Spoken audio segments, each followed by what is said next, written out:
Just an incident of yesterday.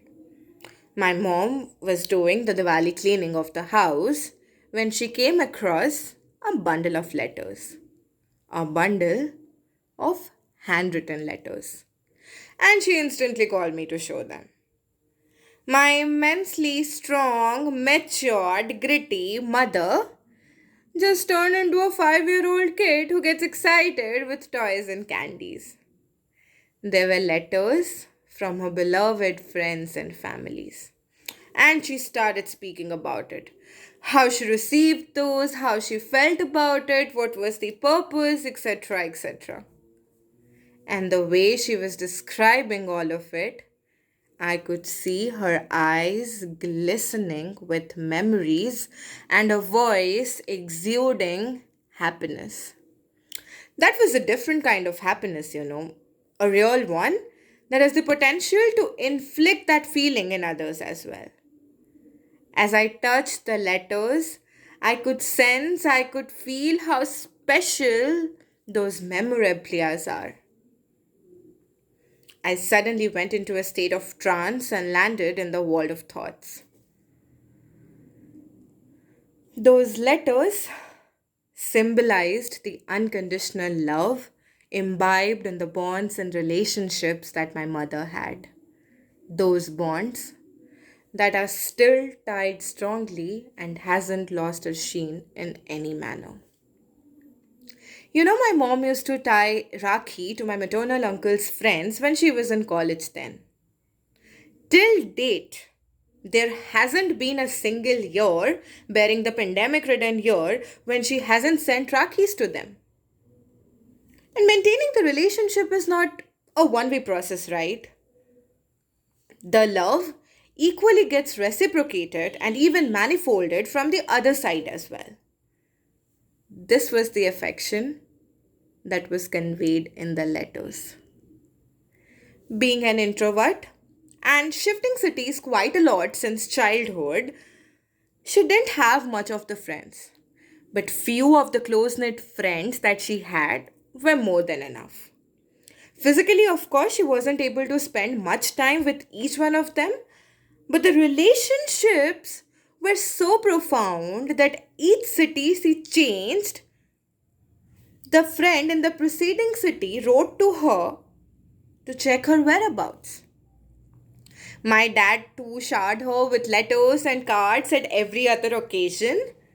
It wasn't like dad was living far away from us, but it was through the letters, through the soulful words associated with the letters, that he expressed his love for her. I was also scrambling through few of my dad's belongings when I came across a letter from one of his old friends which stated that his friend is in dire need of money and he's asking my dad for the money because they couldn't guarantee to pay the money back to my dad. I mean, how pure those emotions were, right? Now, as I step in today's times, maintaining relationship has somewhat become a burden for us. We usually have some or the other reason to blame for why the relationship is not working out instead of figuring out where the caveat actually lies. If we are in a long distance relationship with the lover, our thoughts channelize in the direction that will lose the spark and the relationship is going to an end. Of course, that too in an age when staying connected is just at the fingertips. I know that the feel aspect is not going to be there and it's not going to be the same through the rectangular structures as is face to face.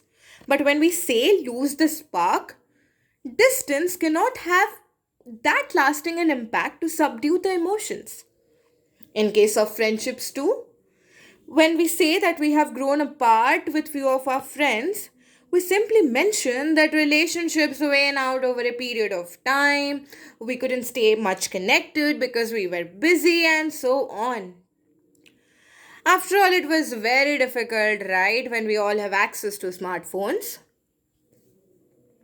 writing letters, dropping them in post offices, and waiting for another letter from the recipient because that was the only way to know that the letter has reached the right address. All those were very, very easy. Unlike the current difficulty of understanding what blue ticks mean. I'm not saying that anything can ever replace the handwritten letters or the aroma of love that they carry. What I'm trying to convey is that we have begun taking our relationships for granted and don't value them when they actually form the very essence of humanity. Life is a one time journey. The time that we have is all now. We don't know what the future holds for us. We know what we could have done better in the times gone by, but we can't turn the time wheel back. So, please save all your regrets and take the step today. Speak to your parents, call your friends, hug your partner, show them that you value them. Show them that they mean to you. Show them that the relationship matters to you. And show them that together you can save the human race from losing all its emotions because it's what it's actually known for.